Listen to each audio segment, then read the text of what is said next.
Ravi de vous retrouver. Nous nous retrouvons donc maintenant pour le second débat qui est consacré à la reconnaissance des droits des personnes qui sont atteintes par la maladie de Parkinson.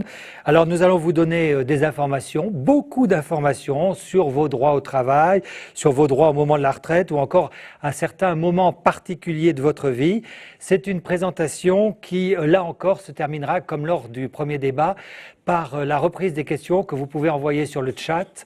Donc n'hésitez pas à poser des questions. Si vous avez suivi la première table ronde, vous avez vu qu'elles étaient nombreuses. Je pense qu'elles seront aussi nombreuses à l'issue de cette seconde table ronde.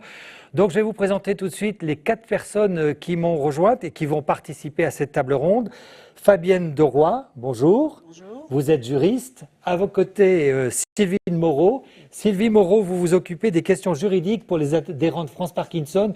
Donc beaucoup de gens vous connaissent, je pense, dans l'association déjà. Merci.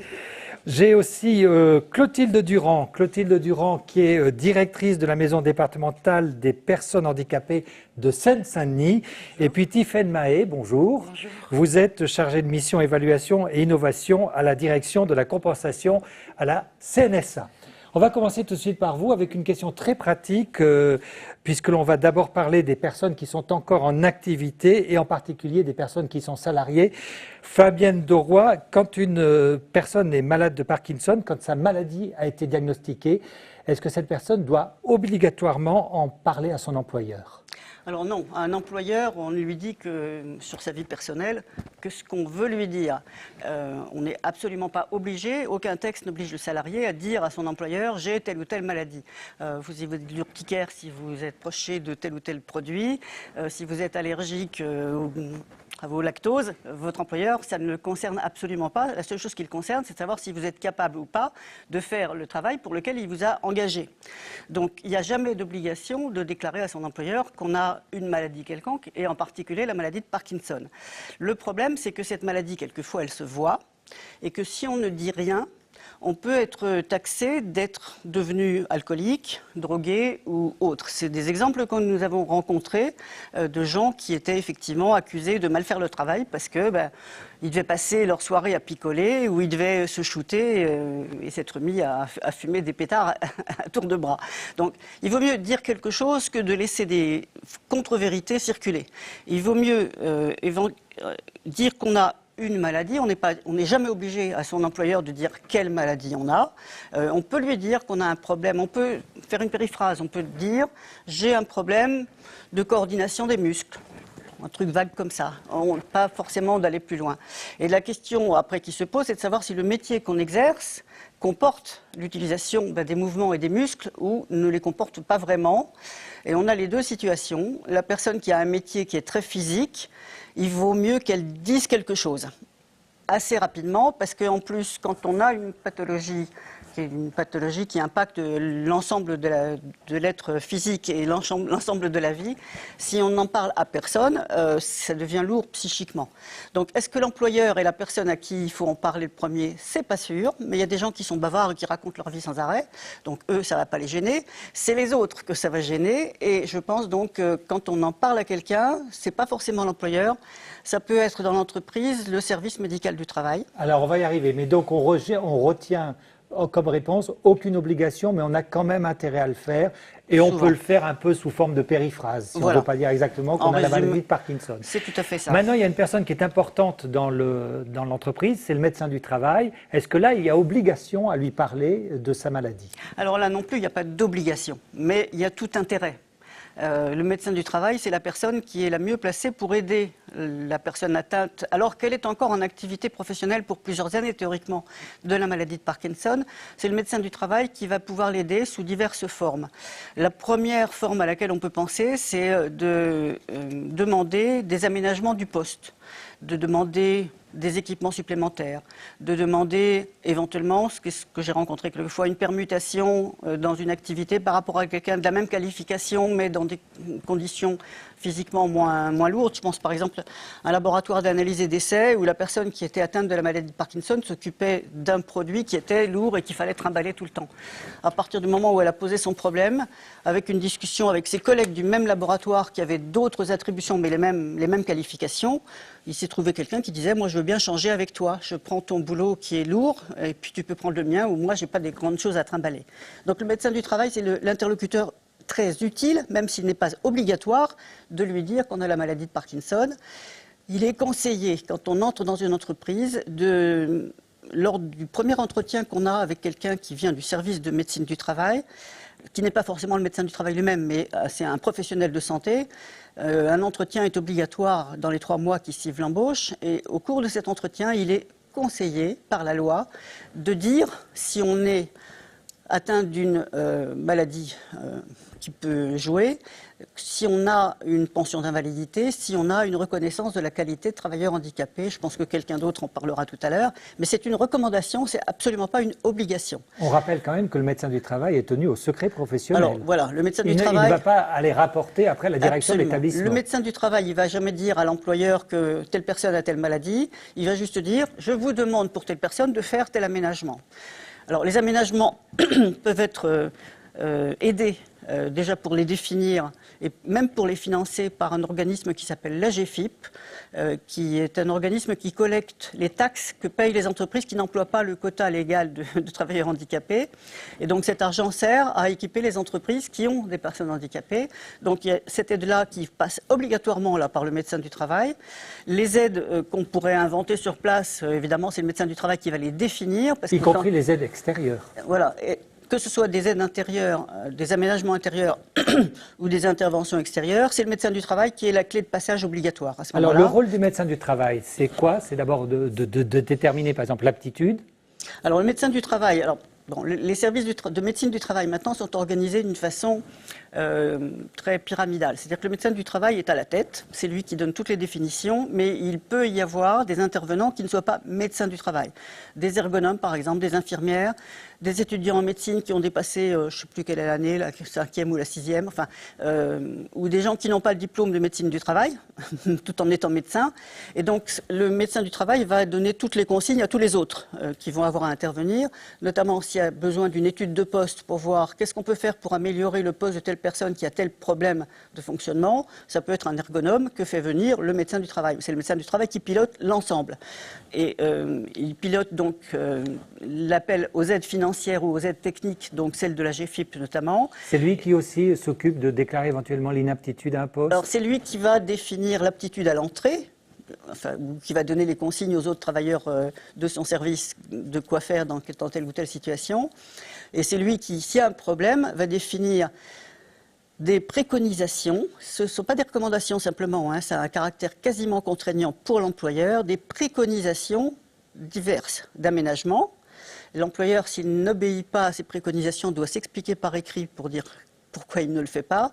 Et c'est l'employeur, c'est le médecin du travail également qui va définir si la personne a une réduction de son aptitude par rapport à celle qu'elle est censée avoir au moment où on l'embauche. La réduction d'aptitude, ça peut effectivement découler de la maladie de Parkinson selon le poste de travail qu'on occupe. Il y en a pour lesquels ça n'a aucun impact, d'autres pour lesquels ça en a un énorme. Donc c'est le médecin du travail qui va être ensuite l'intervenant obligatoire pour accéder à, d'une part, la reconnaissance de la qualité de travailleur handicapé, qui a quelques conséquences dont on parlera, je pense, un peu plus tard, qui va également, le cas échéant, au bout du bout, quand la maladie a atteint un certain niveau, déclarer que le salarié est devenu inapte. Alors, inapte à quoi? Dans un premier temps, c'est inapte au poste sur lequel il est affecté. Ce qui veut dire que l'employeur a, dans le principe, une obligation de rechercher un reclassement et de dire pourquoi il n'en trouve pas le cas échéant.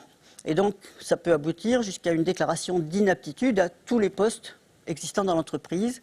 La question qui se pose à ce moment-là, c'est que fait le salarié devenu inapte à tout emploi dans l'entreprise où il travaillait? Alors, Sylvie Moreau, est-ce que je peux moi-même, en tant que salarié, demander un aménagement de mon espace ou de mon temps de travail? Eh ben, via le... C'est obligatoirement via le médecin du... Enfin, vous pouvez le demander, bien sûr, mais après, effectivement, quel justificatif vous pouvez apporter à votre employeur, hein. Donc, c'est plutôt par le médecin du travail qui permettra de, notamment, alors soit l'employeur peut le faire lui-même, enfin, il peut adapter, soit il peut passer par la GFIP, dont Fabienne a parlé, qui est l'association pour la gestion du fonds de l'insertion professionnelle des personnes handicapées.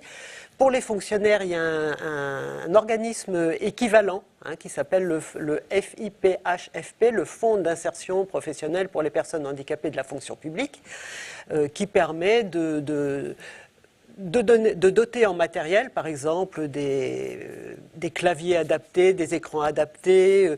L'AGFIP permet même, par exemple, de financer l'aménagement de véhicules pour les gens qui ont besoin d'utiliser leur véhicule pour travailler. Il y a un nouvel intervenant dans cet espace qui est l'association Cap Emploi, qui travaille qui est un lien entre l'AGFIP et Pôle emploi. Et qui peut intervenir maintenant pour les personnes en situation de travail, pour les aider à parler de leur reclassement, etc. Alors, on a vu ce que faisait le médecin du travail. Fabienne Deroy, est-ce que mon employeur a le droit, je dirais, unilatéralement, de modifier mon contrat de travail? Alors, je pense que ce n'est pas tout à fait comme ça qu'il faut poser la question. En réalité, quelqu'un qui est atteint de la maladie de Parkinson, c'est lui qui va être le demandeur d'un changement dans son contrat. Le changement peut être simplement un aménagement de son poste de travail. Dans ce cas-là, l'employeur ne va rien faire d'autre que éventuellement signer les documents que lui présentera le médecin du travail pour obtenir les aides financières qui existent peut-être en la matière. Mais s'il n'y a que des aménagements du poste, l'employeur n'a aucune possibilité de faire un changement du contrat de travail. Par contre, si il y a un changement d'aptitude fort qui veut par exemple aboutir, dans le cadre des règles de la sécurité sociale, à une pension d'invalidité. La pension d'invalidité, c'est une pension versée par la sécurité sociale aux personnes qui ont perdu, alors il y a un chiffre qui est bidon, qui veut rien dire, c'est du pifomètre du médecin conseil de la caisse d'assurance maladie, mais le texte dit... Même pas au doigt mouillé, au doigt à peine humide, qui dit que la personne doit avoir perdu les 2/3 de sa capacité de travail ou de gain. Bon, c'est une formule complètement périmée, mais enfin, en gros, elle marche quand même. C'est quand la personne est affaiblie par sa maladie et ne peut plus travailler autant, parce que la fatigue est un phénomène qui est marquant dans la maladie de Parkinson. Donc, elle a le droit à ce moment-là d'avoir une réduction de son temps de travail. Il y a peut-être besoin d'aménagement en plus, mais le principal, c'est une réduction de son temps de travail, parce qu'en contrepartie, la sécurité sociale va lui verser une pension.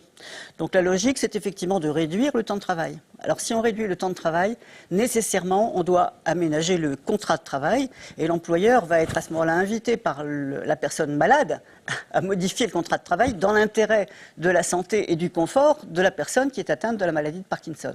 Mais il faut l'accord du salarié. Alors, bien entendu, une modification du contrat de travail, ça veut dire que le salarié est d'accord, sinon c'est plus un contrat, ça serait un diktat. Dans certaines situations, par exemple, pour le temps partiel thérapeutique, il faut un troisième intervenant dans la modification du contrat de travail qui est la caisse d'assurance maladie, puisqu'elle va verser des indemnités journalières à la personne qui va continuer de travailler, mais à temps réduit, pour une période censée être temporaire, mais le temporaire parfois peut durer longtemps pour les salariés de droit commun. Et donc, c'est jamais un acte unilatéral de l'employeur. L'employeur ne peut pas l'imposer, mais comme le salarié y a tout intérêt, même si l'initiative de la discussion vient de l'employeur, en général, il y a effectivement un accord qui se fait pour une modification quand la maladie a atteint la personne à un degré tel qu'on ne peut plus continuer dans les conditions précédentes. Alors, on est toujours dans le cas des salariés. Je vais me tourner maintenant vers Sylvie Moreau. Est-ce que si j'ai un certain âge, est-ce que je peux quand même demander une retraite anticipée? Alors, c'est une question qui nous est souvent posée puisque la maladie de Parkinson se déclenche en moyenne dans la cinquantaine. Elle peut démarrer très tôt, elle peut arriver plus tard, mais souvent l'âge moyen pour la déclaration de la maladie de Parkinson, c'est 50-55 ans. Donc la question qui se pose pour les salariés, surtout quand ils sentent qu'ils ont de plus en plus de mal à assumer leurs fonctions, c'est est-ce qu'on peut partir plus tôt puisqu'on est handicapé? Eh bien la difficulté, c'est que les salariés ne peuvent pas partir avant 62 ans, c'est-à-dire avant l'âge minimal légal de la retraite. Ils peuvent avoir la pension d'invalidité jusqu'à 62 ans, donc ils seront couverts, mais ils ne peuvent pas partir avant 62 ans. Quand ils partent à 62 ans au titre de l'invalidité, l'avantage financier, technique qu'ils ont, c'est que même s'ils n'ont pas tous les trimestres requis, et ce qui est souvent le cas, ils n'auront pas de décote sur le calcul de le montant de la retraite. La décote, c'est une pénalité pour sanctionner d'une certaine manière le fait que vous n'ayez pas travaillé au maximum. Donc il n'y a pas de décote, par contre, ça sera toujours calculé en fonction de leur nombre de trimestres. Les cas où on peut partir en retraite avant cet âge-là, c'est les carrières longues, mais il faut avoir commencé à travailler avoir cotisé au moins 5 trimestres avant l'âge de 20 ans. C'est pénibilité. Là, il y a 10 critères qui sont extrêmement dirimants, port de charge, travail de nuit, marteau-piqueur, enfin, etc. Et le calcul, ne me le demandez pas, c'est très très compliqué. Il y a une retraite pour personnes handicapées, il y a une retraite anticipée pour handicap, mais elle est réservée à des gens qui ont été reconnus handicapés très jeunes. C'est-à-dire qu'il faut avoir cotisé une vingtaine d'années, si vous voulez. Alors, c'est toujours un peu variable selon le... Donc, ça ne joue pas. Pour les fonctionnaires, par contre... Alors justement, c'est ce que j'allais vous dire. Depuis le début, on parle tout le temps des salariés. Oui. Est-ce que pour les fonctionnaires, c'est la même chose? Alors, pour les fonctionnaires, est-ce que je commence par la retraite? Non, peut-être pas. Alors, en principe... entre salariés de droit privé et fonctionnaires, tout le monde est couvert, la maladie est couverte, etc. Par contre, les modalités diffèrent. Le salarié, comme l'a dit Fabienne, le salarié qui perd les 2/3 de sa capacité de travail va avoir une pension d'invalidité qui va l'emmener jusqu'à ses 62 ans. Hein, enfin, je résume. Hein. Le fonctionnaire, quand il ne peut plus travailler, il va avoir des arrêts de maladie et à partir d'un certain moment, son dossier va être présenté en commission médicale et il va bénéficier d'un congé de longue maladie.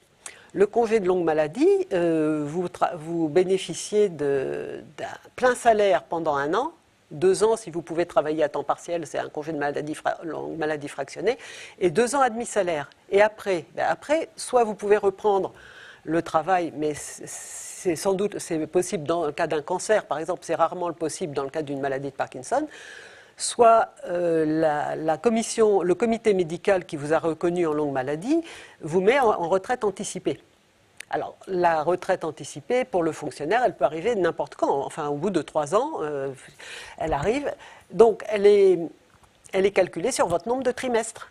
Alors, il y a un minimum, c'est-à-dire que si le comité médical vous reconnaît handicapé à 60%, vous toucherez 50% de votre retraite. Donc, si vous n'avez pas beaucoup de trimestres, ça ne vous fait pas beaucoup. Hein.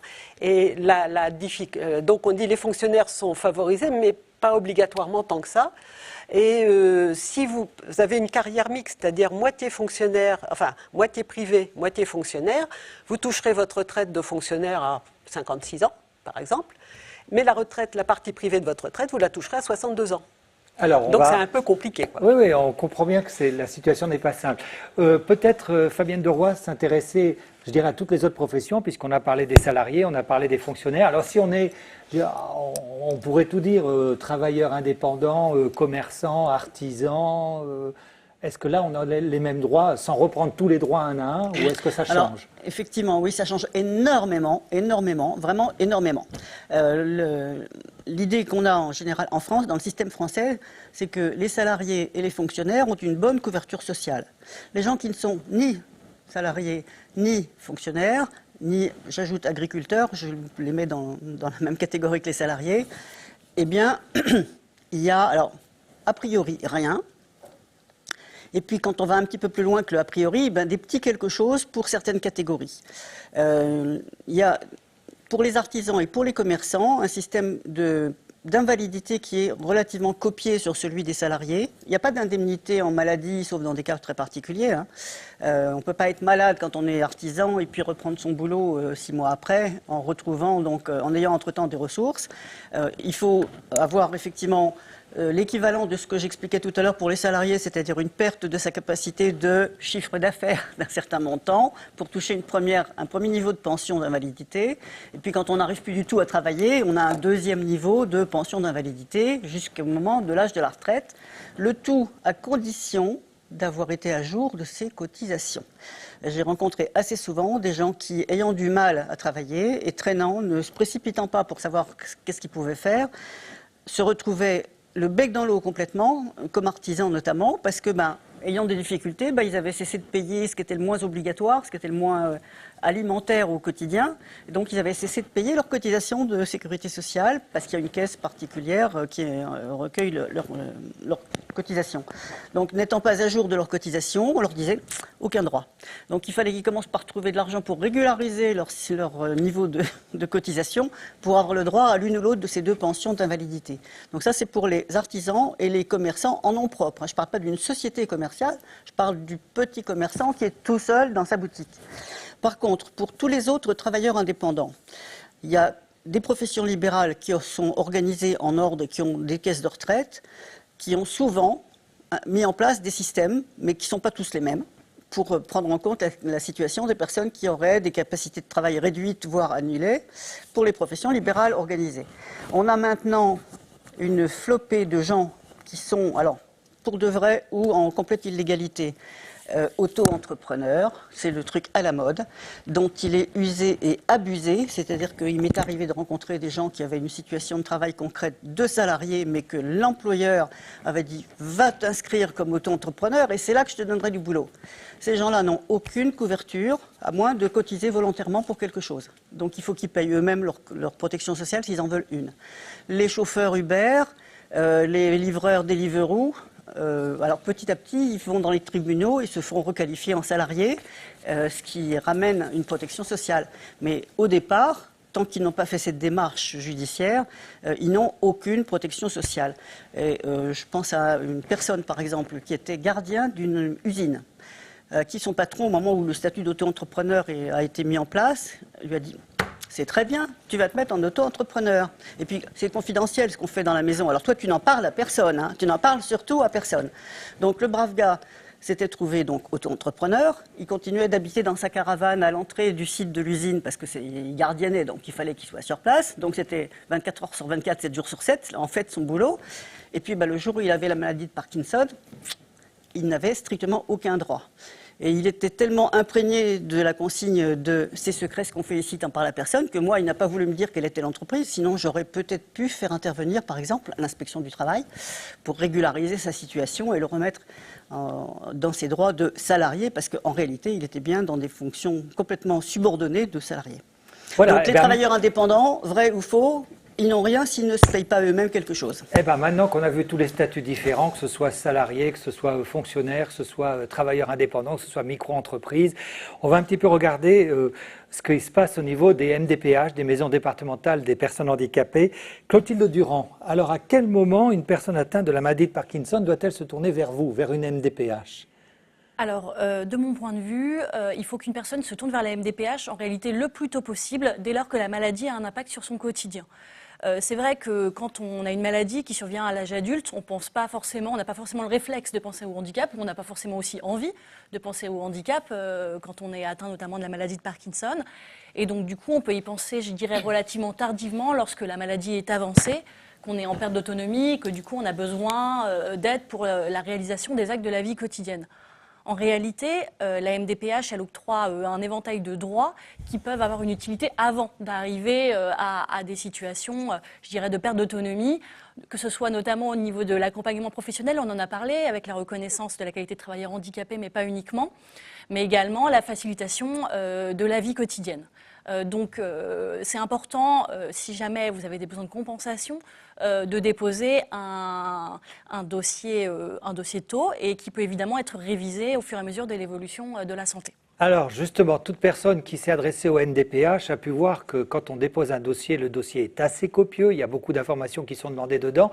Quelles sont finalement les principales informations que vous allez retirer de ce dossier ? Alors, dans le dossier, effectivement, il est assez copieux. Alors, pourquoi il est assez copieux? Déjà, on a effectivement, et donc ça peut être assez fastidieux de le remplir, mais effectivement, toutes les informations sont importantes. On a une partie médicale, avec un certificat médical qui est rempli par le médecin traitant ou le médecin chargé du suivi de la maladie, qui va indiquer la nature de la pathologie, qui va indiquer également les retentissements sur l'autonomie et sur la vie quotidienne. Et ensuite, on va avoir donc un formulaire, je dirais, plus administratif, administrative qui est remplie par la personne ou par la personne qui aide cette personne à remplir ces démarches administratives. Et là, on va avoir en fait des précisions sur les besoins de la personne et aussi ce qu'on appelle le projet de vie. Alors qu'est-ce que c'est le projet de vie? C'est pourquoi est-ce qu'on va demander des besoins de compensation? Est-ce que c'est pour rester au travail? Est-ce que c'est pour essayer de se reconvertir puisque justement le travail actuel ne nous convient plus? Est-ce que c'est pour faciliter le quotidien? Est-ce que c'est pouvoir rester dans son logement malgré la maladie et du coup pouvoir l'aménager?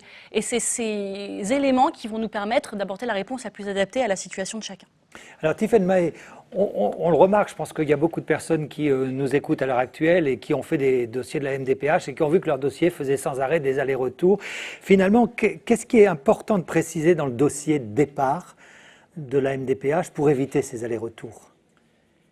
Alors, effectivement, Clotilde Durand a déjà commencé un petit peu à l'évoquer. Cette question de projet de vie, c'est un grand terme et qui peut faire hurler. Voilà, est-ce qu'on fait un projet de vie nous... Mais ce qu'il faut y voir derrière tout ça, c'est pas la notion de projet de vie à long terme. C'est finalement ma vie aujourd'hui, c'est quoi? Oui, voilà, c'est ça. C'est quoi aujourd'hui? Quelles sont mes attentes? Quels sont mes souhaits? Quelle est ma situation actuelle? Et c'est toujours au regard de l'impact.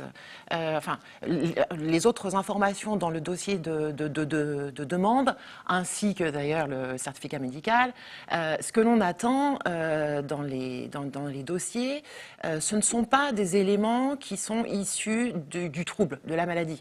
Voilà, ça ne suffit pas, les éléments liés à la pathologie, ça ne suffit pas. La MDPH ne pourra pas statuer et proposer des aides adéquates si elle n'a que ces informations-là. Pour être concret, est-ce que par exemple je dois raconter ce que doit être une journée, ce qu'est ma journée, mon emploi du temps par exemple? Tout à fait. Un emploi du temps, c'est très très utile d'indiquer, ben voilà ce qui a changé. Moi maintenant, pour aller au travail, avant je mettais une demi-heure pour me préparer, maintenant je mets 2 heures. Et qu'est-ce que je fais? Alors non seulement je mets 2 heures, mais en plus mon conjoint doit aussi se lever pour m'aider dans la toilette, pour m'aider dans l'habillage, le petit déjeuner, etc.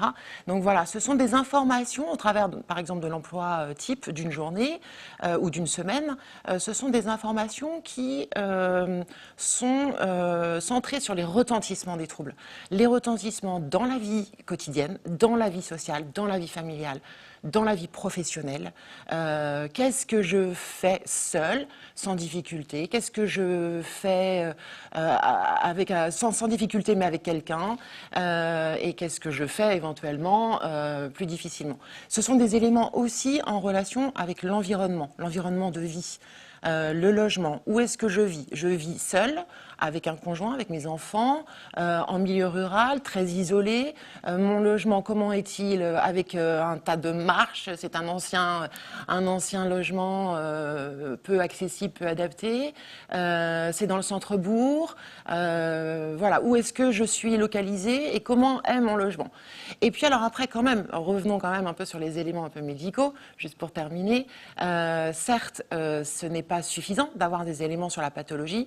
En revanche, il est important d'avoir quand même des éléments sur l'impact des troubles et sur le type aussi de prise en charge. Est-ce que vous bénéficiez de séances d'ergothérapie, de psychomotriciens? Où est-ce que ça se passe si vous travaillez? Est-ce que vous êtes amené, par exemple, à avoir des séances, je ne sais pas, dans la pause de midi? Et qu'est-ce qui se passe aussi après?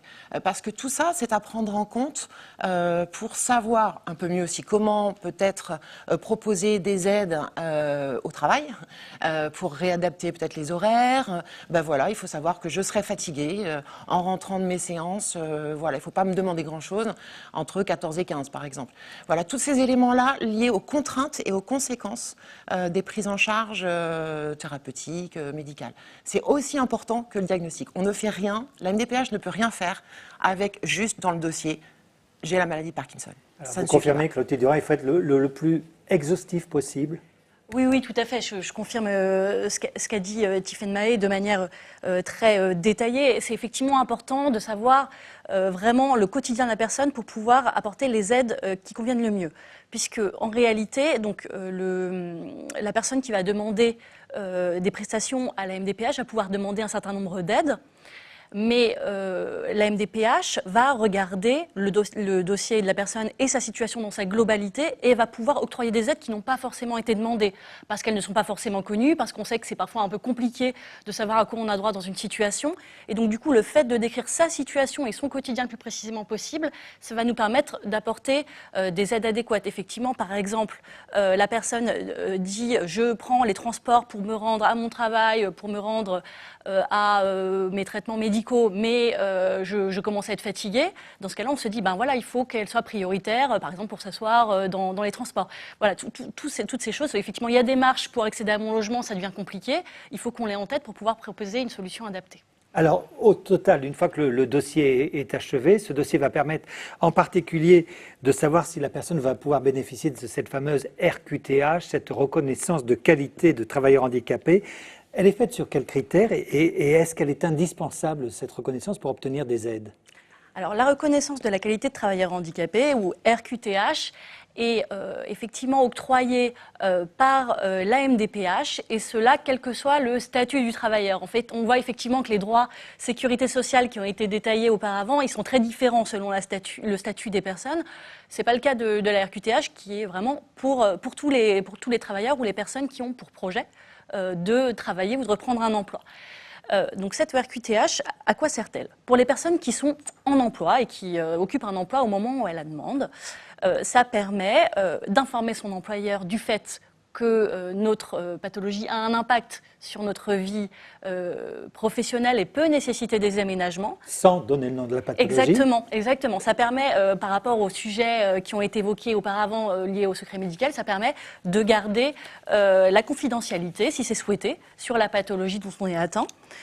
Ça permet également à l'employeur de connaître l'information dans le cadre de l'obligation qu'il a d'employer un certain quota de personnes en situation de handicap. Donc c'est aussi une information importante pour l'employeur. Et évidemment, ça permet d'accéder à un certain nombre d'aides. Ça a été évoqué, les aides financées par la GFIP qui permettent d'aménager le poste, qui permettent de pouvoir du coup adapter le poste de travail au handicap.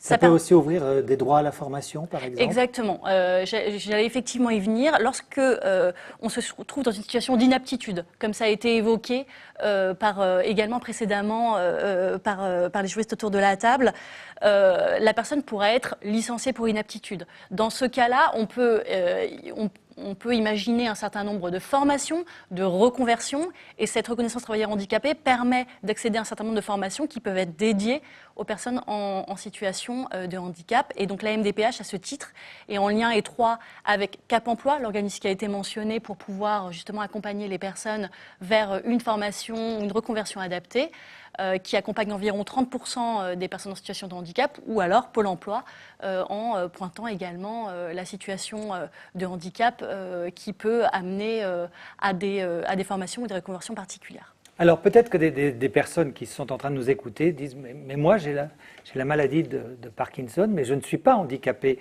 Peut-être que c'est le moment de faire un petit point de sémantique, si vous le permettez, Tiffaine Mahé. Qu'est-ce qu'on met derrière le mot handicap? Oui, c'est tout à fait ça. Effectivement, on peut avoir la maladie de Parkinson, mais ne pas être en situation de handicap. L'un ne va pas... il y a des liens, bien sûr, mais le handicap, ce n'est pas déterminé, défini par la pathologie en tant que telle. On en a parlé tout à l'heure, c'est en lien avec les retentissements. Donc, le handicap, tel que c'est défini dans la loi du 11 février 2005, ce n'est pas axé sur la pathologie, mais c'est bien toute limitation d'activité et restriction de participation à la vie sociale subie dans un environnement en raison d'altération de fonctions, d'une ou plusieurs fonctions substantielle ou durable. Donc voilà, on voit bien que c'est tout ce qui découle d'un trouble et qui est vécu dans un certain environnement. Ce qui veut dire que, donc déjà le handicap n'est pas déterminé par le trouble. Et donc c'est bien pour ça que je vous disais tout à l'heure que ça ne suffit pas d'avoir des éléments dans les dossiers de MDPH concernant le trouble. Ça ne correspond pas non plus à l'intensité de déficience. C'est pas parce qu'on a très fortement, enfin que la maladie s'exprime très fortement, que l'on est très fortement handicapé. Voilà, ce n'est pas corrélé, puisque il y a cette dimension-là qui est très présente, c'est l'environnement. On peut très bien vivre une situation de handicap plus ou moins, plus ou moins facilement en fonction d'un environnement. S'il est adapté, on sera peut-être un petit peu moins en situation de handicap. Et d'ailleurs, justement, on peut vous regardez aussi autour de vous, on peut avoir deux personnes qui ont des troubles liés à la maladie de Parkinson et qui ne sont pas dans la même situation de handicap et qui ne vivent pas la situation de la même façon. Donc on voit bien que c'est corrélé, il y a un lien évidemment parce qu'il y a des impacts, mais ce n'est pas déterminé. Handicap n'est pas égal à pathologie.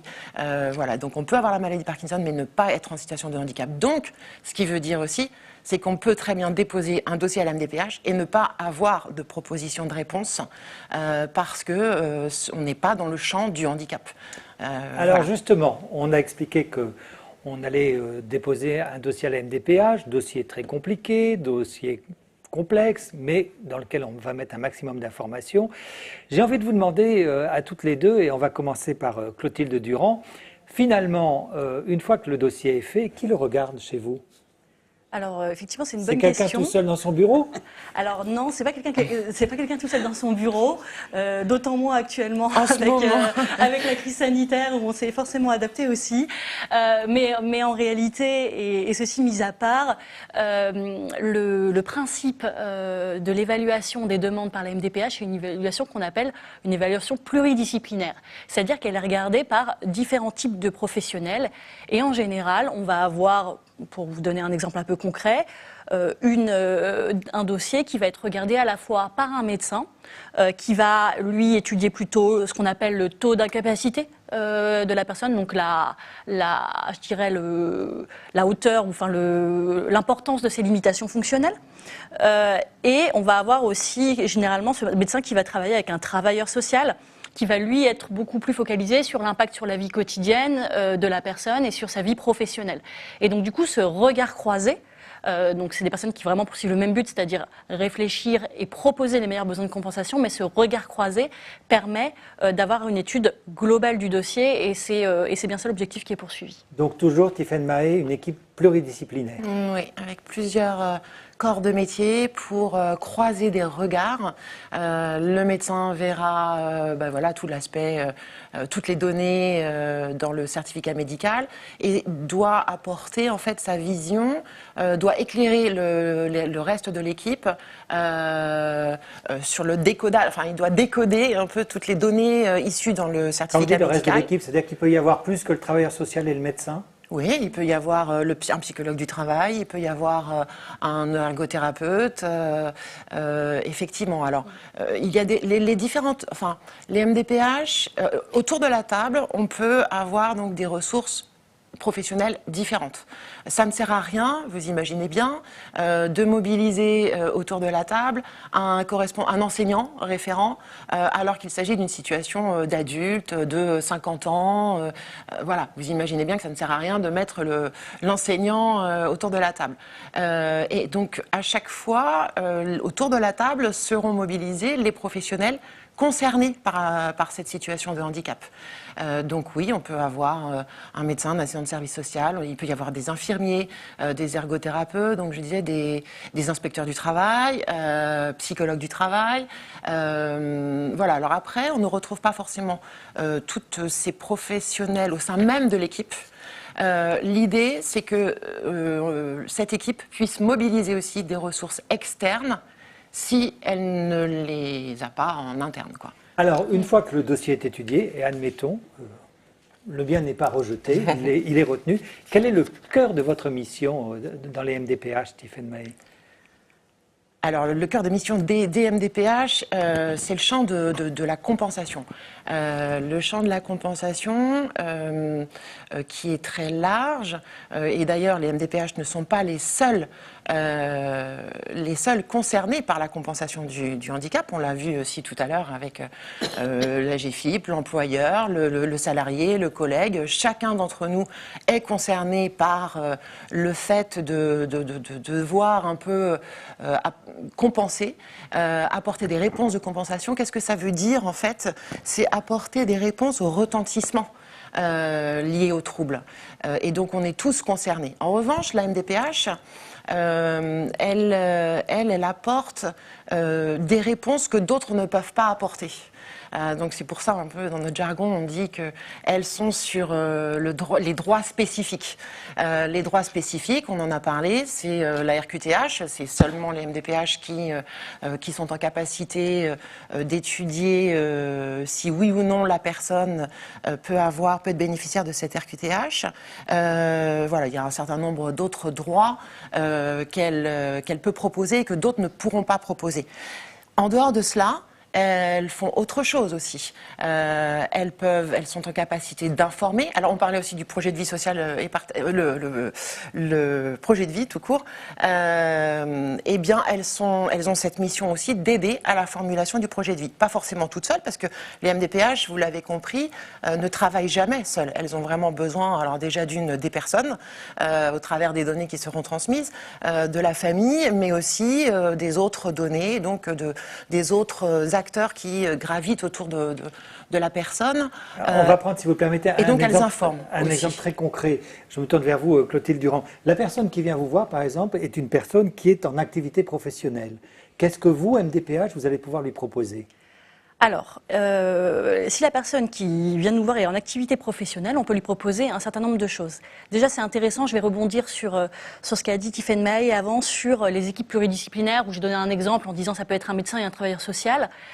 Mais ce n'est pas forcément que ça. Et notamment pour les personnes d'activité professionnelle qui pourront avoir une formation ou une reconversion, on va étudier les situations à la MDPH de Seine-Saint-Denis en équipe pluridisciplinaire avec des personnes externes et notamment des personnes de Pôle emploi, des personnes de Cap emploi qui vont regarder les situations avec nous pour pouvoir prendre le relais une fois qu'on aura octroyé les droits pour qu'ils se concrétisent. Pour la formation ou la reconversion. Exactement, exactement. Et donc du coup, pour revenir à la question, que peut-on proposer à quelqu'un qui est aujourd'hui en activité professionnelle? Donc je l'ai déjà mentionné, on a la RQTH.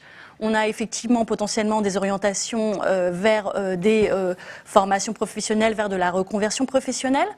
On peut aussi examiner le risque, si jamais la personne est en emploi, le risque de perte d'emploi, et notamment lorsque les capacités de travail, que les limitations fonctionnelles sont fortes et que la capacité de travail est très altérée par la maladie.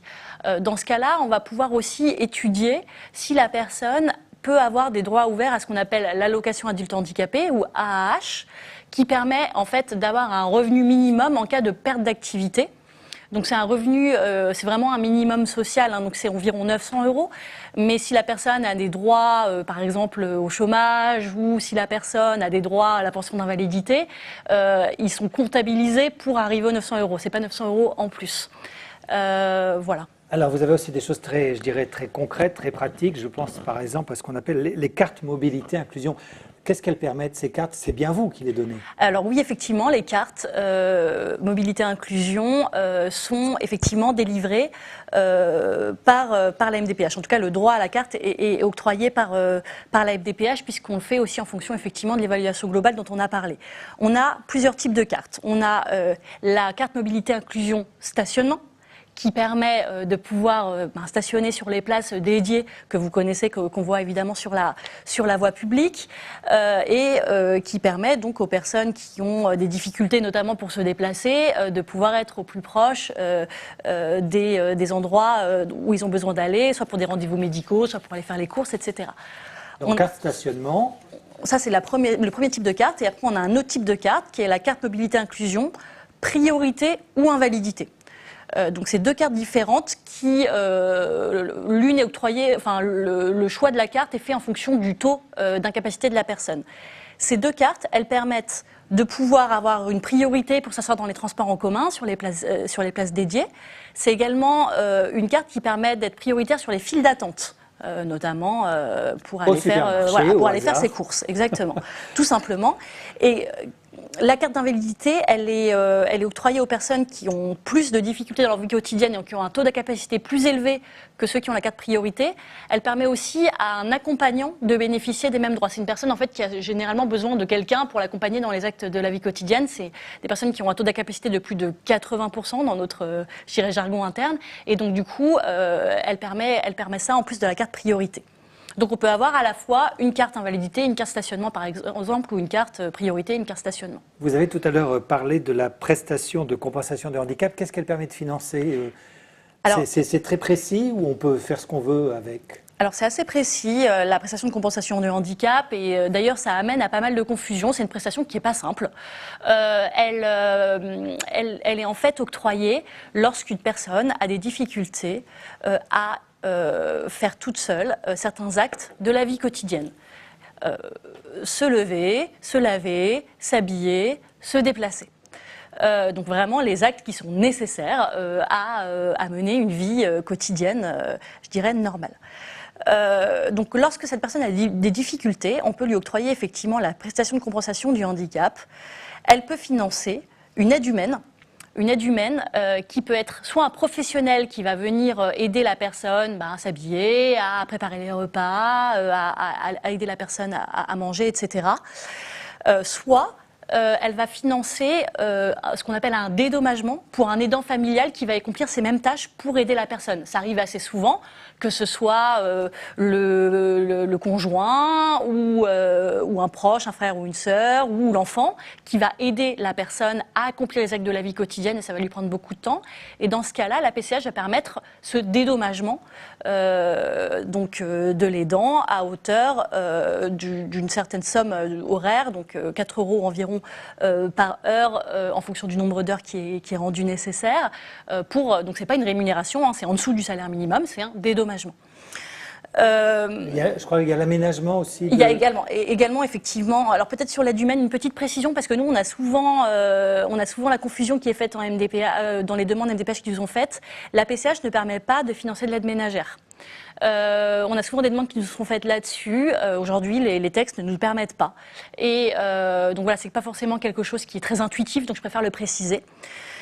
Et ensuite, effectivement, on a des aides techniques qui peuvent être octroyées. Donc, par exemple, un fauteuil, si besoin d'un fauteuil. Aménagement du logement. On peut penser à l'aménagement, par exemple, d'une douche à l'italienne si la baignoire ne convient plus. On en a longuement parlé sur la table. Voilà, donc j'imagine, parce qu'effectivement, c'est sur l'aménagement du logement, mais voilà, donc la PCH peut permettre tout ça. Peut-être d'autres véhicule. aides. Le véhicule, véhicule. voilà, exactement. Ou bon, après ça concerne moins Parkinson, il y a également l'aide animalière. Tiffaine, en dehors de la PCH, il y a une autre aide, l'allocation aux adultes handicapés. Enfin, il y a un certain nombre d'aides quand même qui, peut-être sans être totalement exhaustif, peut-être en citer 2 ou 3 autres. Alors oui, l'AH, donc l'allocation adulte handicapé. Et quoi par rapport de différence par rapport à la PCH? Elle apporte un revenu, on va dire, aux personnes en situation de handicap qui ne peuvent plus travailler, pour qui le revenu n'est pas suffisant. La MDPH peut apporter des propositions aussi d'orientation vers un établissement médico-social, vers un service médico-social, parce qu'en fait la PCH, elle va venir financer finalement un service. Et donc par exemple des services d'aide à domicile, mais il n'y a pas que ces services à domicile qui existent. Il existe d'autres services médico-sociaux tels que les SAVS par exemple, les services d'accompagnement à la vie sociale, voilà, ou peut-être qu'à un moment donné, un établissement pourra être conseillé, préconisé, pour la personne. Mais aussi, on a, alors puisqu'on parlait justement de tout l'aspect professionnel, la MDPH peut faire des propositions d'orientation professionnelle. Donc par exemple des centres de formation pour envisager une reconversion, une orientation aussi éventuellement en milieu alors ordinaire, ce qu'on appelle en milieu ordinaire, ça peut être quand l'emploi, en fait, quand c'est compliqué de travailler comme on a toujours travaillé, peut-être qu'il peut être envisagé une autre formule, des entreprises adaptées, par exemple, ou alors on n'en a pas parlé, mais l'emploi accompagné. Ça, je trouve que c'est vraiment super, ou le job coaching. Je trouve que ça, c'est vraiment une bonne de nouvelles idées et qui me semble intéressante puisque il est parfois difficile de suivre une formation et de coller à la formation. Et puis je cherche, en fonction de ma formation, je cherche l'emploi. L'emploi accompagné, c'est l'inverse. C'est je viens dans l'emploi et on m'accompagne à exercer telle et telle mission avec les salariés, avec l'employeur, dans l'entreprise. Et si bien qu'avec ce type de dispositif, l'employeur peut bénéficier aussi d'un accompagnement et les salariés également. Parce qu'il ne faut pas oublier aussi qu'autour de tout ça, enfin tous ceux qui tournent autour et qui sont en relation avec les maladies, avec les personnes malades qui ont la maladie de Parkinson, peuvent être elles-mêmes aussi en difficulté. Et voilà, il existe du coup des accompagnements, des aides à destination aussi des aidants, par exemple. Alors, j'ai bien compris toutes les aides. Moi, je suis une personne qui a fait son dossier à la MDPH. J'ai reçu la réponse. La réponse ne me convient pas. Est-ce que je peux contester, et je me tourne vers vous deux, réponds peut-être à 2 voix ou à 1 voix, est-ce que je peux contester une décision de la MDPH et auprès de qui je la conteste? On va commencer avec vous, Clotilde Durand. Alors oui, évidemment, toute décision prise par la MDPH peut être contestée si jamais elle ne convient pas, soit parce que effectivement un droit a été refusé ou plusieurs droits ont été refusés, ou la date aussi d'octroi des droits ou le montant. Enfin bon, voilà, tout peut être contesté. Et dans ce cas-là, ce qu'il faut faire dans un premier temps, c'est former un recours amiable auprès de la MDPH qui a rendu la décision. C'est-à-dire se retourner vers la MDPH et dire: vous avez pris cette décision. Je ne suis pas d'accord, je demande un réexamen. Et du coup, la MDPH va réexaminer le dossier dans les 2 mois pour voir si la Commission pour les droits et l'autonomie des personnes handicapées, la CDAPH, va changer sa décision par rapport à la décision initialement prise. Donc une simple lettre suffit. Une simple lettre suffit, effectivement, envoyée à la MDPH. Vous pouvez l'envoyer par recommandé si vous voulez, mais il n'y a pas d'obligation. Et si jamais la nouvelle décision qui a été prise par la CDAPH et donc envoyée par la MDPH ne convient pas, dans ce cas-là, il y a la possibilité de faire un recours devant la justice, devant le tribunal judiciaire. C'est le tribunal de grande instance vers lequel il faut se tourner, le pôle social du tribunal de grande instance. Réponse exhaustive, Tiffaine, vous souhaitez rajouter quelque chose? Oui, c'est peut-être un petit peu, rajouter peut-être les différentes étapes. Et effectivement, d'abord, c'est... à l'amiable. À l'amiable. Alors, c'est ce qu'on appelle, du coup, une demande de conciliation. Les termes, voilà, s'il y a cette demande, si les personnes sont dans cette situation-là, c'est effectivement une demande de conciliation. On conseille d'abord de commencer par là pour avoir un temps d'échange et surtout, c'est un temps finalement parfois qui peut permettre de mieux comprendre la décision qui a été prise. Voire de l'infléchir ou pas? Alors, ça, au moment de la conciliation. Toute décision n'est pas prise par la MDPH en tant que telle. Donc, on ne peut pas forcément revoir la décision avec l'équipe pluridisciplinaire. La décision, il ne faut pas oublier que la décision est faite par une autre instance qui est la Commission des droits et de l'autonomie des personnes handicapées, les CDAPH. Voilà, c'est une autre instance. On ne se retourne pas vers les CDAPH, on se retourne vers les MDPH quand même. Eh oui, oui, oui. Oui. Pas très logique tout ça, on ne se retourne pas vers la personne qui prend la décision. Non, mais c'est... La MDPH, c'est un petit peu le back-office en fait, de la CDAPH. C'est elle qui va tout préparer pour que la CDAPH puisse prendre cette décision. Ouais. Et c'est elle ensuite qui va être l'interface avec l'usager. On ne va pas rester des heures là-dessus, mais on comprend qu'on peut discuter. Voilà. Non, mais et ce qui est important, on va voir le juge. Ouais, et ce qui est important, c'est d'abord la conciliation. Ensuite, il faut, si ça ne convient pas, ça s'appelle un recours administratif préalable obligatoire. Un RAPO, un RAPO, qui est à faire effectivement dans un délai de 2 mois lorsque on reçoit donc la décision de la MDPH. C'est important de passer par là parce qu'on ne peut pas passer. On ne peut pas voir le tribunal si on n'a pas fait ce recours administratif préalable obligatoire. Donc ça, c'est important de l'avoir en tête. Et donc, l'étape suivante, c'est le recours contentieux, c'est-à-dire vers le tribunal. Alors, vers quels tribunaux parce que ça a un petit peu changé dernièrement. Et c'est auprès du tribunal administratif pour toutes les questions liées aux professionnels et le tribunal d'instance pour tout le reste. Pour ce qui est de l'allocation adulte handicapé, la PCH, etc. Voilà, ça c'est important. Mais de toute façon, il ne faut pas s'inquiéter. Lorsque vous recevez une notification de la MDPH, la MDPH présente en fait tout ça et présente en fait les modalités de recours à la décision. Alors, on va partir du principe que maintenant les droits ont été accordés. J'arrive à la retraite et je me tournerai ensuite vers Fabienne Deroy pour avoir éventuellement un complément de réponse. J'arrive à la retraite, est-ce que mes droits changent, les droits qui ont été attribués par la MDPH? Alors, c'est peut-être moins le statut de retraité qui fait changer les choses que l'âge.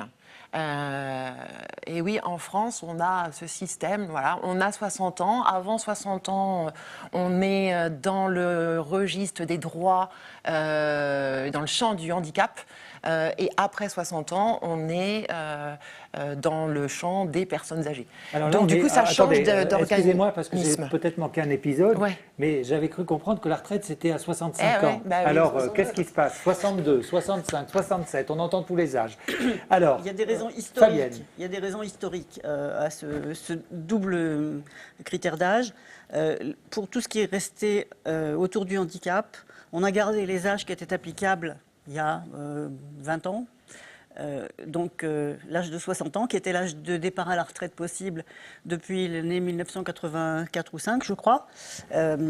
Et par contre, comme les difficultés des caisses de retraite à verser les retraites sont de plus en plus importantes, pour la retraite elle-même, on a petit à petit poussé les âges vers le haut. Donc on a effectivement 2 limites différentes. Donc on peut s'adresser à la MDPH pour obtenir les droits. Alors il y a peut-être d'autres qui sont possibles après, mais certains droits, on ne peut les demander à la MDPH que si on a moins de 60 ans. Et après 60 ans, on sera dirigé vers d'autres droits gérés d'une autre façon. Et à 62 ans, de toute façon, les questions de retraite, de passage à la retraite vont se poser, donc avec diverses articulations. Soit on a des aides uniquement de la MDPH, et donc les collègues vont nous dire tout à l'heure ce qui se passe. Soit on a, ce qui est quand même le cas le plus fréquent, des aides de la sécurité sociale sous la forme de pension d'invalidité. Et là, on a effectivement un passage qui se fait dans des conditions, un peu différentes. C'est plus la notion de handicap qui joue, là, c'est la pension d'invalidité. La pension d'invalidité, j'en ai dit 2 mots tout à l'heure, c'est quand on a, dans un premier temps, au moins une perte des 2/3 de sa capacité de travail ou de gain. On a une pension à ce moment-là qui est calculée sur 30% de la moyenne des salaires des 10 dernières années, si je ne me trompe pas. Et ça aussi, c'est resté historiquement lié aux anciens systèmes de retraite. Et puis le cas où on ne peut plus travailler, on a à ce moment-là une pension de 50% de la moyenne de ses salaires des 10 meilleures années. Mais de toute façon, quand on arrive à l'âge de 62 ans, on est obligé de virer dans le régime de retraite auquel on a droit, quelle que soit sa situation, parce que toutes les aides accordées aux gens qui ont des restrictions de leur capacité de travail, on les arrête à l'âge de la retraite. On dit, vous pouvez maintenant entrer dans le régime de retraite. La MDPH me prévient ou je dois y penser moi-même? Alors, la MDPH, non. Enfin, c'est plutôt que c'est au moment, tout ça, ça se fait de toute façon, on va dire un peu, quand une personne, j'allais dire de façon naturelle, quand une personne est en situation de handicap, qu'elle a déjà un dossier à la MDPH, là, il y a moins de, on va dire, il y a peut-être moins de soucis parce qu'effectivement, la MDPH va informer. Et puis, de toute façon, si elle a, par exemple, la PCH avant 60 ans, elle en bénéficie toujours au-delà de 60 ans. Pour donc, les aides qui ne sont pas des ressources. PCH. Oui, oui, tout à fait. Oui. Mais, oui, oui, pour tous les accompagnements en lien donc, avec l'aide humaine, l'aide technique, etc. Voilà, la PCH, on l'a toujours après 60 ans. Si on l'a eu, si on en bénéficiait, bien sûr, avant 60 ans.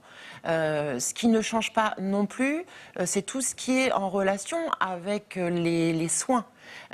Du fait d'être une affection de longue durée, une ALD, on peut aussi aller voir son médecin avant 60 ans, après 60 ans, à la retraite ou pas à la retraite. Ça ne change pas non plus.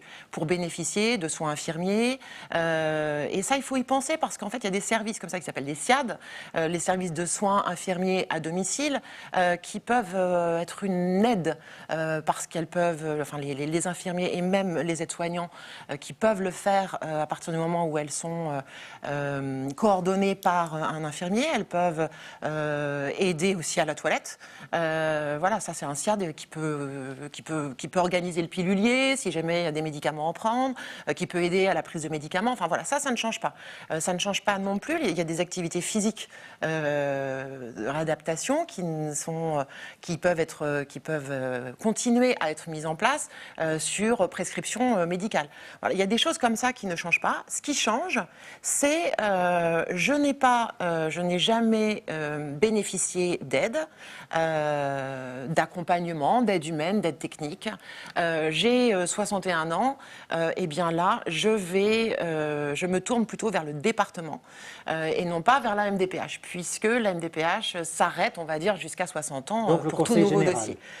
Le conseil départemental. Départemental, pardon, excusez-moi, je date. Et donc là, effectivement, c'est le conseil départemental qui va financer et octroyer ce qu'on appelle donc l'APA, l'allocation d'autonomie pour les personnes âgées, et qui va financer à partir du moment où cette personne, une personne entrera dans un GIR, parce qu'après on devient très habitué quand on voit les dossiers. Vous connaissez bien, oui. Non, mais même les personnes voient ça. Je suis GIR 3, j'ai droit à quoi? Et voilà, le GIR, c'est un groupe ISO-ressources qui indique un certain nombre de besoins et en face, du coup, un certain nombre d'heures. Et donc, il faut savoir que le département finance tout ce qui est GIR 1 à 4. Et en dessous, GIR 5, 6, ce sont les caisses de retraite. Donc il ne faut pas oublier les CARSAT, la MSA pour ceux qui étaient agriculteurs. Voilà, donc on va voir le département, seulement ce ne sera peut-être pas forcément le département qui octroiera des aides. Tout dépendra du GIR. Donc ce sera peut-être les mutuelles qui pourront financer des actions de prévention et puis donc le département via l'APA qui pourra financer alors des aides humaines, exactement un peu comme la PCH, quelqu'un qui vient pour l'aide à la toilette, l'habillage, l'aide au repas. Alors à la différence, l'APA on intègre l'aide ménagère, c'est pour ça qu'il y a cette problématique de confusion. L'aide ménagère peut être incluse dans l'APA, des aides techniques. Donc voilà, adaptation du logement, la domotique, un fauteuil, adapter le lit aussi éventuellement dans le logement. Ne vous inquiétez pas, on va vous demander beaucoup de précisions parce que je vois les questions qui arrivent et il y a beaucoup de questions qui arrivent. Peut-être terminer avec vous, Fabienne Leroy, puisqu'on a vu le travail des MDPH, d'abord pour le dossier, mais aussi les aides qui étaient accordées, sur des cas extrêmement concrets de la vie quotidienne des personnes qui souffrent de la maladie de Parkinson.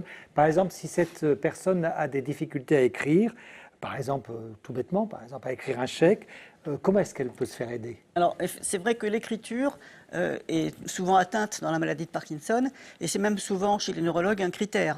Quand ils hésitent, ils demandent aux gens d'écrire. Et puis au bout de quelques mots, l'écriture rétrécit, et à ce moment-là, le neurologue s'exclame « Ah ben c'est clair, vous avez Parkinson ». Donc l'écriture devient souvent très difficile pour les gens qui ont cette maladie-là.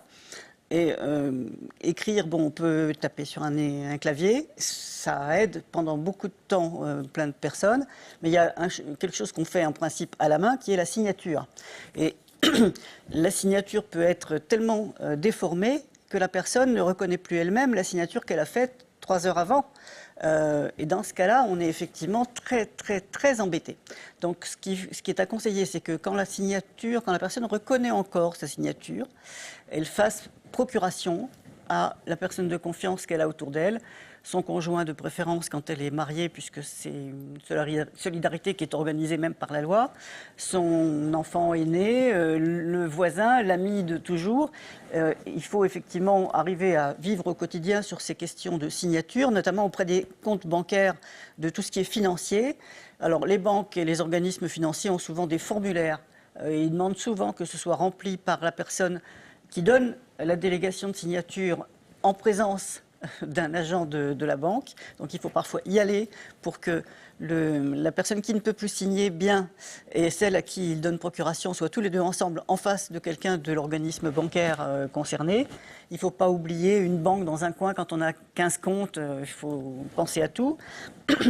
Et puis il y a d'autres cas où la signature est aussi indispensable pour signer des actes chez le notaire, par exemple. Donc chez le notaire, on a une très vieille loi qui date de l'époque de la Révolution, en gros 1791 au départ. Bon, il y a eu quelques modifications, mais à l'époque, tout le monde n'allait pas à l'école, tout le monde ne savait pas écrire, tout le monde ne savait pas signer.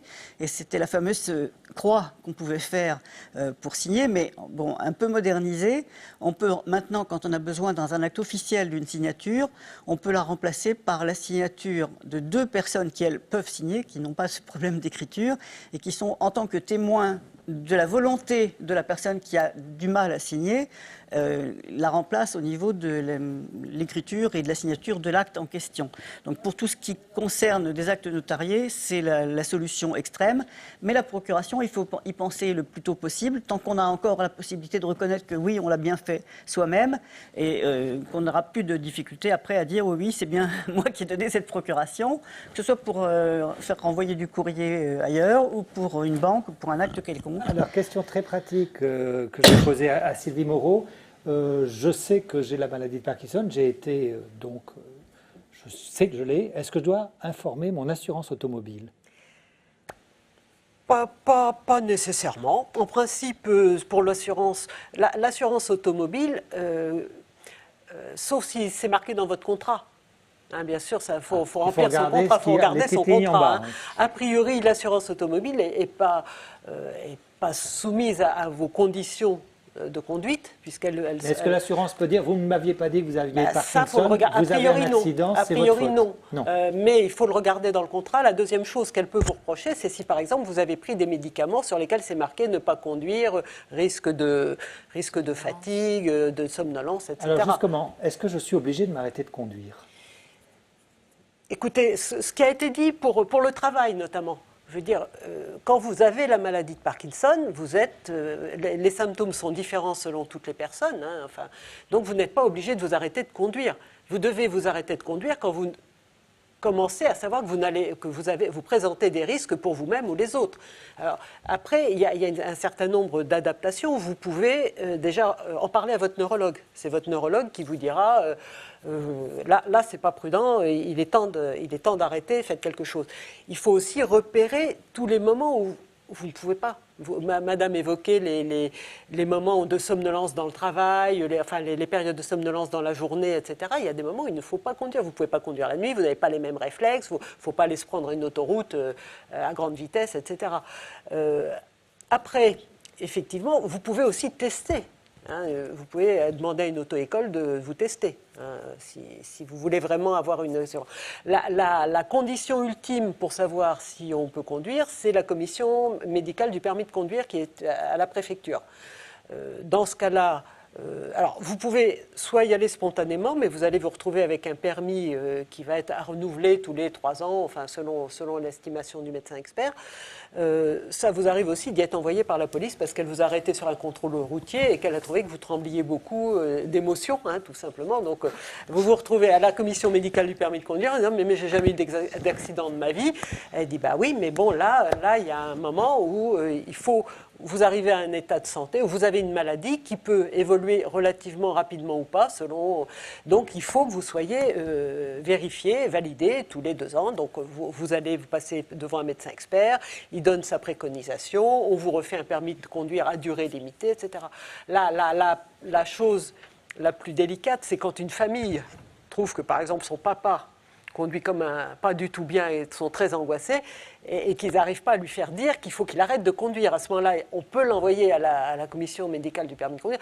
Je ne garantis pas les relations après dans les fêtes d'anniversaire. Mais les personnes âgées, de toute manière, Parkinson ou pas Parkinson, il y a un moment, il faut arrêter de Eh ben, conduire. on est bien d'accord. Après, on peut être accompagné. Et justement, en fait, c'est juste pour compléter, peut-être que il faut se retourner voir auprès des caisses de retraite, des mutuelles qui mettent en place des actions de prévention, d'accompagnement, de prise de conscience. Voilà, là, il est peut-être temps d'arrêter, parce que c'est pas évident d'arrêter de conduire. Alors, 2 questions encore rapides. Si une personne fait des dépenses, je dirais, compulsives ou a des jeux compulsifs, est-ce qu'il y a des moyens juridiques de stopper ces addictions? Alors, c'est une question qui est importante parce qu'on sait que 5% des personnes qui prennent des médicaments très puissants peuvent être soumis à des addictions. Alors ça peut être du jeu, ça peut être des achats compulsifs, ça peut être d'autres addictions éventuellement sexuelles, etc. Et donc, et effectivement, quand on nous dit c'est très grave, le bénéfice-risque dont on parle beaucoup actuellement en termes de pandémie, le bénéfice-risque est plus important d'avoir des médicaments puissants que de risquer d'être pris par une compulsion. Après, est-ce qu'on a, Fabienne peut l'attester, on a eu souvent relativement souvent des personnes qui perdent des sommes considérables en jouant ou en achetant sur Internet la nuit, etc. Alors, est-ce qu'on peut les mettre sous tutelle ? Pourquoi devrait-on mettre sous tutelle quelqu'un qui a la maladie de Parkinson, enfin tutelle, curatelle, etc. Quelqu'un qui a la maladie de Parkinson plus que quelqu'un qui boit, quelqu'un qui fait des dépenses, qui dépense tout son argent à acheter des choses inutiles. La maladie ne doit pas être un sujet. Donc a priori, les conditions de la mise sous protection juridique qui disent que la personne n'est plus en état de choisir sont trop exigeantes, sauf s'il y avait vraiment un risque avéré pour la famille et la vie quotidienne de la famille. Donc que peut-on faire ? Quand on joue, on peut... D'abord, il faut, quelle que soit l'addiction, si on la repère ou si la famille la repère, parce que la personne ne s'en rend pas compte tant qu'elle n'a pas le nez sur le mur, il faut en parler au neurologue. Il faut tout de suite faire évoluer, dès que possible, le traitement. On peut en parler à un psychologue. Je pensais plutôt aux aspects sexuels, etc. Il faut aussi se faire accompagner. On peut aussi, en matière de jeu, se faire... dans le temps, quand les joueurs jouaient leur fortune et leur maison au casino, on pouvait se faire interdire au casino, comme l'a fait Françoise Sagan, etc. On peut repérer les petits numéros qui sont obligatoires maintenant sous les publicités sur les jeux. Mais en même temps, en moyenne, c'est quand même relativement restreint. Allez, dernière question, Fabienne de Roy. Après, je vais vous poser toutes celles qui sont posées par les personnes qui nous regardent. Pardon, juste, excusez-moi. Oui, pardon. Dans ces cas-là, il ne faut quand même pas hésiter pour les gens qui ont perdu beaucoup d'argent à se faire aider par une association de lutte contre le surendettement. Parce que c'est important, il y a des gens qui sont dans des situations catastrophiques, absolument. Excusez-moi. Alors, Fabienne de Roy, en cas de maltraitance venant d'un proche, souvent la personne qui souffre de la maladie ne sait pas quoi faire. Quels sont ses droits ? Alors, il y a plusieurs cas de figure. Le premier cas, c'est la personne, le conjoint ou la personne qui vit avec le malade, qui devient maltraitant parce qu'il est submergé par l'aide dont il se croit responsable par rapport à la personne malade. Donc, la première idée qu'on peut avoir, c'est de dire... aller à la MDPH ou au Conseil général, au cas ou départemental, pour chercher des aides, pour vous remplacer, parce que vous ne supportez plus tout ce que vous pensez devoir faire. J'ai rencontré le cas d'une dame qui se sentait obligée d'aller tous les jours, voir sa mère parkinsonienne dans un EHPAD qui n'était pas loin. Et après sa journée de travail, elle passait 3 heures auprès de sa mère et tous les jours. Je ne suis pas sûre d'avoir réussi à la convaincre de faire 1 jour sur 2 pour commencer, par exemple. Donc la première chose, c'est d'essayer de voir si ce n'est pas la charge de l'aidant qui est excessive et qui le rend maltraitant. C'est une première possibilité.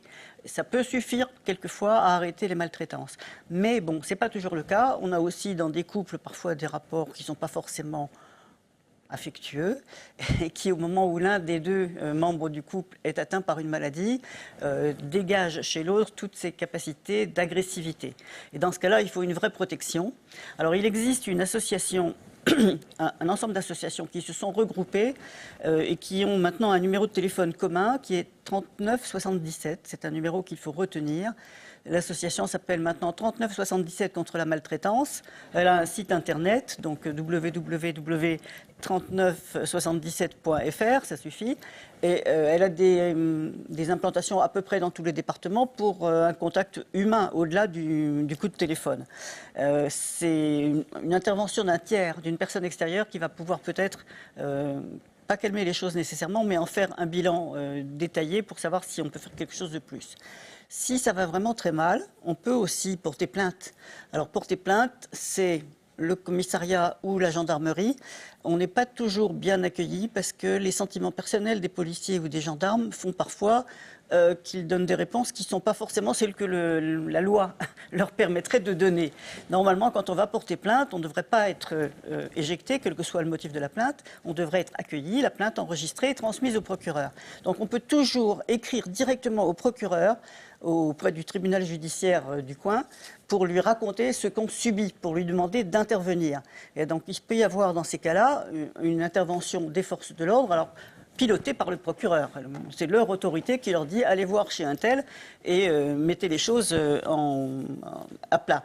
Et puis il existe maintenant depuis, alors ça doit faire une dizaine d'années, une autre procédure qui se passe à ce moment-là auprès du juge aux affaires familiales, le même qui s'occuperait d'un divorce, mais on ne va pas attendre de faire un divorce, on va demander au juge aux affaires familiales de donner une ordonnance de protection, c'est-à-dire une espèce de jugement qui va donner des indications sur le fait que le maltraitant, le conjoint maltraitant ou le voisin maltraitant ou l'enfant maltraitant doit quitter les lieux ou bien mettre la personne qui est maltraitée à l'abri, au moins temporairement, dans un établissement destiné à ce genre de choses, avant de régler donc le fonctionnement de la famille pour la période qui suit. Et cette procédure devant le juge aux affaires familiales est en principe rapide. Je dis en principe parce que les moyens de la justice ne sont pas forcément à la hauteur des missions. On va ni faire le procès de la justice, ni faire le procès de la police, mais on va prendre les questions. Je vais vous demander de répondre assez brièvement parce qu'il y a beaucoup de questions. Je me tourne tout d'abord vers Tiffaine Mahé. Je voudrais savoir, parce que ça reprend la constitution du dossier, éventuellement vous apporterez un complément d'information. Je voudrais savoir comment faire prendre en compte le handicap psychique et émotionnel quand on dépose un dossier à la MDPH, parce qu'il n'y a des cas que concernant les problèmes moteurs. Dans le certificat médical, alors, voilà. Alors peut-être que la réponse, c'est dans tout ce qu'on peut dire autour. Je présume qu'il y a des cases libres dans le dossier, non, où on peut exprimer des choses. Oui, le formulaire. Alors, lorsqu'on est une personne, le certificat médical, ça ne nous concerne pas. C'est à renseigner par un médecin, généraliste ou spécialiste. Mais en revanche, ce qu'il faut renseigner, c'est le formulaire de demande. Le formulaire de demande, il est axé, il y a plusieurs parties, et dont une qui est commune, quel que soit l'âge et sa situation, qui est axée sur la vie quotidienne. Donc voilà, après... Le problème psychique, Clotilde Durand? Alors, effectivement, sur le handicap psychique, donc il y a effectivement pas mal de champs libres où on peut expliquer les choses. Je pense que c'est évidemment plus compliqué d'appréhender le handicap psychique et ses retentissements sur la vie quotidienne. Je pense que lorsqu'on a des difficultés, il ne faut pas non plus hésiter à se tourner vers les associations qui sont spécialisées sur la prise en compte du handicap psychique. Je pense notamment à l'UNAFAM qui peut aider à constituer le dossier MDPH. Nous, on fait des permanences de cette association au sein de la MDPH pour que les personnes puissent aider au mieux les personnes les aidants de personnes qui ont un handicap psychique pour les aider à remplir au mieux le dossier. Alors, que ce soit psychique ou moteur, etc., c'est toujours sur les retentissements de toute façon. Alors on reste sur le permis de conduire. Est-ce que la préfecture peut priver de son permis de conduire une personne atteinte d'un début de maladie de Parkinson? Tout dépend de l'appréciation par les médecins de la commission médicale du permis de conduire. Donc s'il y a beaucoup de... C'est pas l'âge de la maladie qui fait le niveau, c'est ce qui a été dit tout à l'heure. Il n'y a pas de corrélation entre l'âge de la maladie, si je peux dire, depuis combien de temps elle est diagnostiquée, et le niveau de handicap. C'est très variable d'une personne à l'autre. Et donc même si la maladie n'a été diagnostiquée que peu de temps avant, si les médecins de la commission départementale du permis de conduire disent cette personne ne peut plus conduire, la préfecture va effectivement enlever le permis de conduire. Alors, autre question, sur quels critères, ça c'est du côté de la MDPH que je m'adresse, sur quels critères les cartes prioritaires et de parking sont-elles attribuées? Cette personne nous dit, on m'a octroyé la carte prioritaire mais pas le parking, pourquoi? Alors, la carte priorité, elle est octroyée lorsque la station debout est pénible.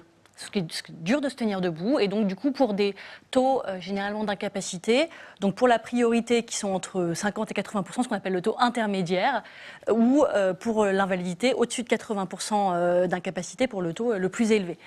En ce qui concerne la carte de stationnement, c'est le périmètre de marche qui est évalué, c'est-à-dire est-ce qu'on peut marcher facilement plus ou moins de 200 mètres. Et aussi, dans quelle mesure a-t-on besoin de sa voiture pour réaliser les actes de la vie quotidienne. Donc il n'y a pas d'illogisme dans la décision qui a été prise. Il est possible effectivement d'avoir une différence entre une carte priorité et une carte stationnement. Est-ce que le dossier MDPH est utile quand on atteint 75 ans? Ou là, on va tout de suite voir la caisse de retraite? À 75 ans, c'est Oui. D'emblée, c'est le département. D'emblée, c'est le département. Ah bah oui. Si on n'a jamais eu de dossier à la Jamais, MDPH, il me dit voilà. jamais. Non, Jamais, jamais. Mais il faut aller voir le clic à la limite. C'est plutôt les clics, Les centres locaux d'information et Ouais. de coordination pour les informations sur les personnes âgées. Il y en a Ouais. 2 ou 3 par département. Voilà, merci. Oui, ou les CCAS, les centres communaux d'action sociaux, voilà, la mairie, etc. Ce sont les acteurs directs pour savoir et qui informent. Voilà, c'est le premier niveau d'information. Alors, en tant qu'aidant, à quelle aide je peux prétendre?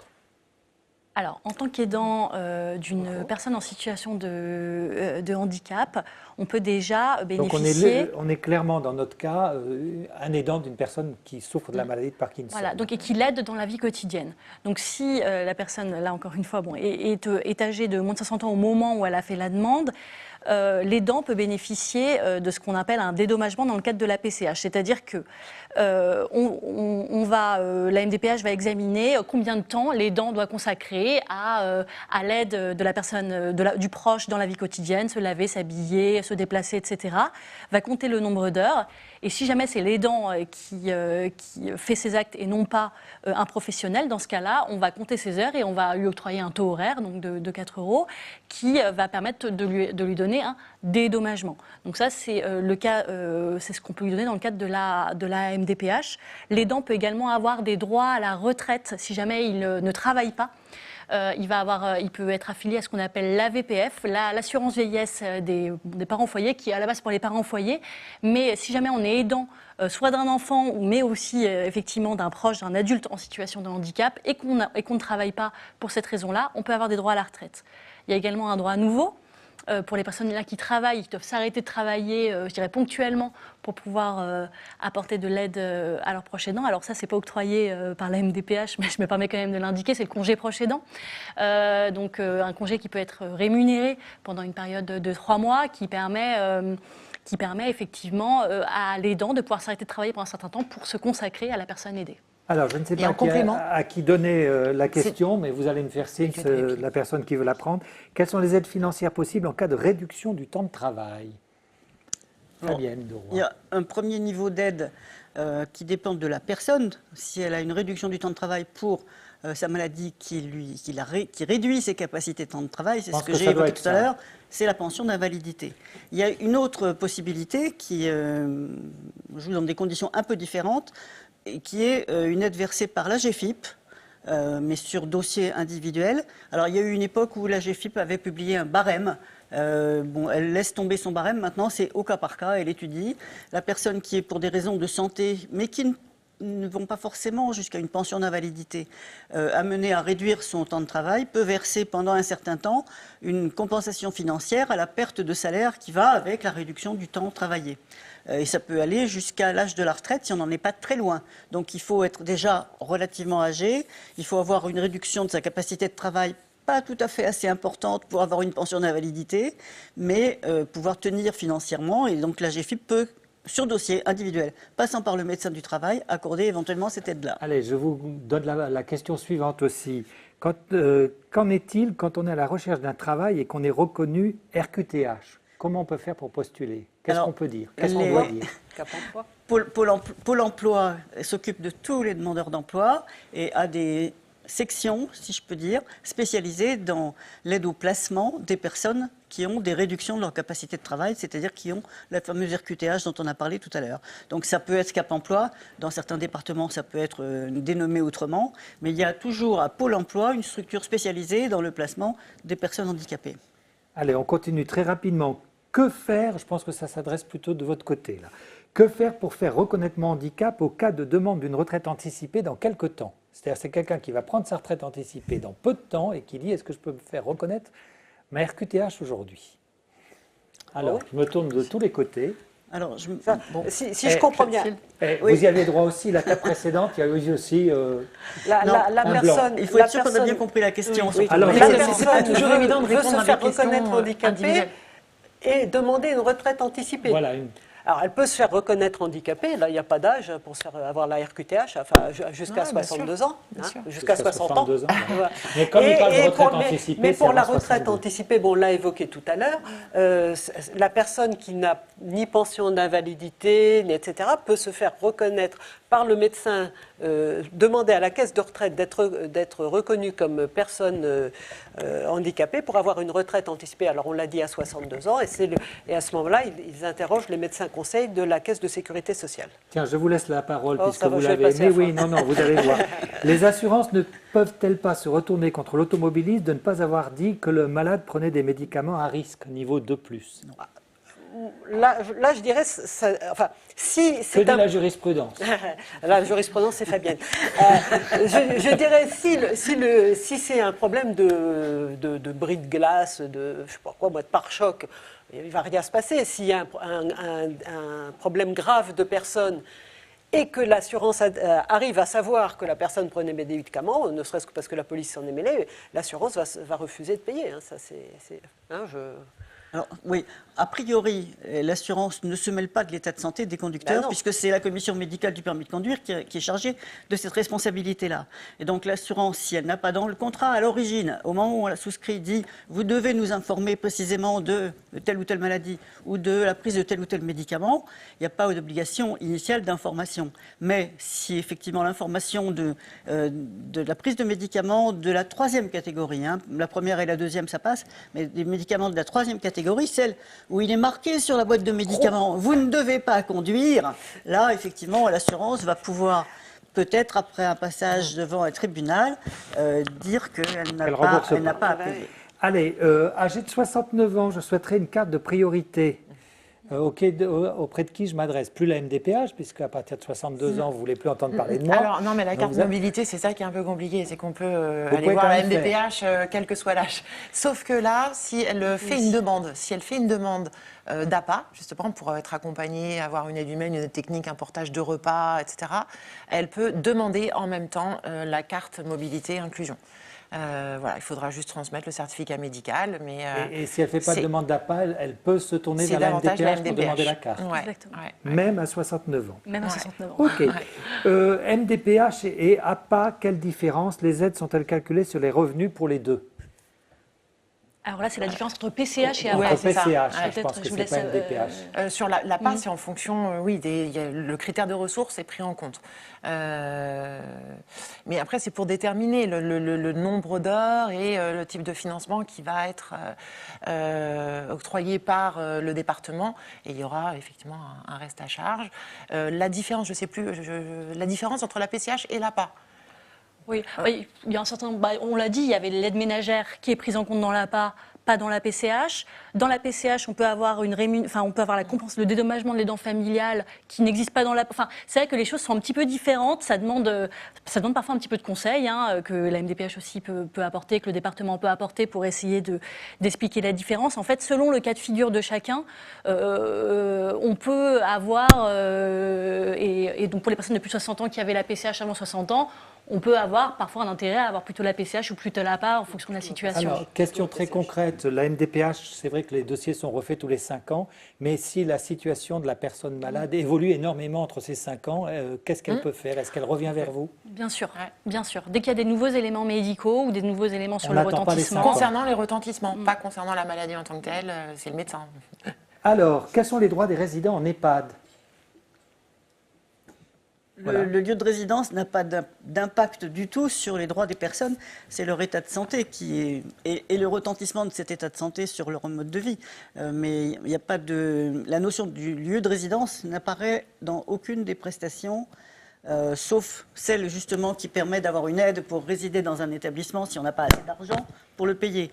On n'en a pas du tout parlé et c'est indifférent à la maladie. Ça, quelle que soit la maladie, on peut obtenir une aide sociale à l'hébergement qui est gérée par le conseil départemental si on n'a pas de ressources personnelles qui permettent de payer l'EHPAD dans lequel on voudrait entrer.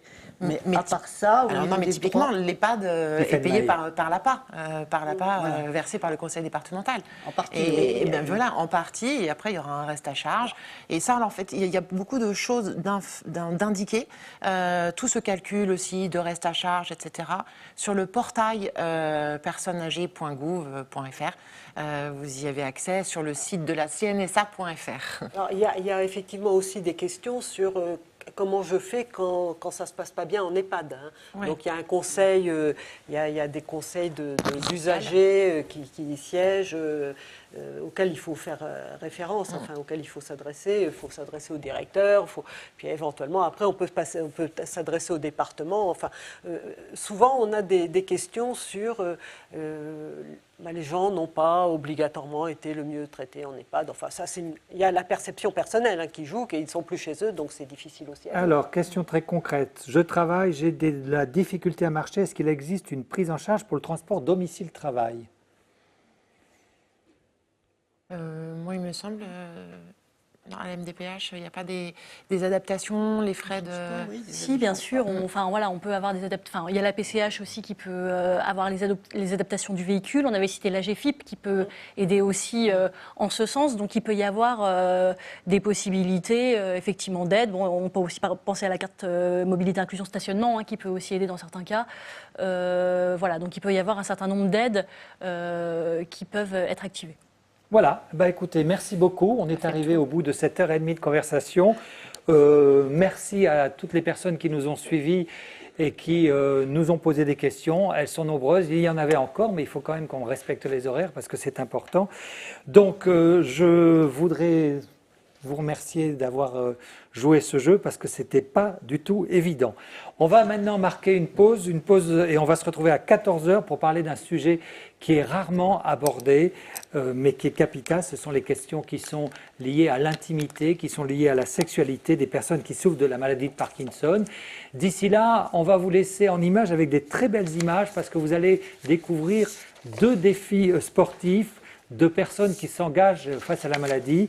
Vous allez découvrir en particulier un Suisse qui s'appelle Yves Auberson. Il a parcouru, alors qu'il souffre de la maladie de Parkinson, il a parcouru 1000 km à pied dans les Alpes l'été dernier. Et puis vous allez aussi découvrir un jeune skipper qui a décidé de s'engager pour la cause. Il est originaire de Cancale, il s'appelle Florian Guéguin et il court sous la bannière Équipe Voile Parkinson. Et pour ma part, je vous retrouve à 14 h.